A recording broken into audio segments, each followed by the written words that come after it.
तो जिस तरह आज हम गुस्से के बारे में बात कर रहे हैं, तो आपने कभी नोटिस किया है कि जब आप गुस्से में होते हैं तो आपका जो फेस है वो एकदम से रेड हो जाता है, हार्ट बीट एकदम से तेज़ हो जाती है और आपका दिल करता है कि मैंने रिवेंज लेना है, मैंने अगले बंदे को बताना ही है, मैं तो जवाब दूँगी, मैं चुप नहीं रहूँगी। तो ये चीज़ क्या होती है, ये सारी चीज़ें आपके साथ गुस्से में हो रही होती है। अब देखिए इस्लाम ने क्योंकि हमें एंगर मैनेजमेंट के टूल्स पहले से दिए हुए हैं, अब एक हदीस में आता है कि anger comes from devil and devil is made from fire and fire is only extinguished with water. So when one of you becomes angry, he should perform ablution यानी वुदू।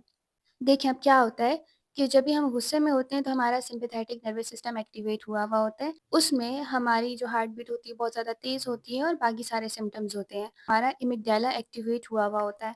अब वो हमारे जो प्रीफ्रंटल कॉर्टेक्स है which is rational part of brain उसके काम की intensity को रिड्यूस कर देता है। इंसान गुस्से में लॉजिकली कम और इमोशनली ज़्यादा सोचता है। जब आप इंटेंशनली जाते हैं वज़ू करते हैं, तो इससे क्या होता है कि आपके फेस पे ठंडा पानी पड़ता है। अब इससे आपकी बॉडी को ये एहसास होता है कि yes I am safe right now और उसकी वजह से आपका पैरासिम्पैथेटिक नर्वस सिस्टम एक्टिवेट होने लगता है और साथ में आपके prefrontal cortex region of the brain को भी एक्टिवेट कर देता है। अब जब आप दोबारा उस सिचुएशन में जाते हैं वज़ू करने के बाद उस सिचुएशन को रिज़ॉल्व करने के लिए, तो अब क्या होगा कि अब आप लॉजिकली रिस्पॉन्स देंगे, ना कि इमोशनली। तो नेक्स्ट टाइम जब भी आपको गुस्सा आए और ये पॉसिबल हो कि आप वज़ू कर सकते हैं, तो गो मेक वज़ू फर्स्ट एंड देन रिस्पॉन्स या आप अगले बंदे के लिए नहीं बल्कि अपने नर्वस सिस्टम को रेगुलेट करने के लिए कर रहे हैं। सो या दैट्स ऑल फॉर टुडे।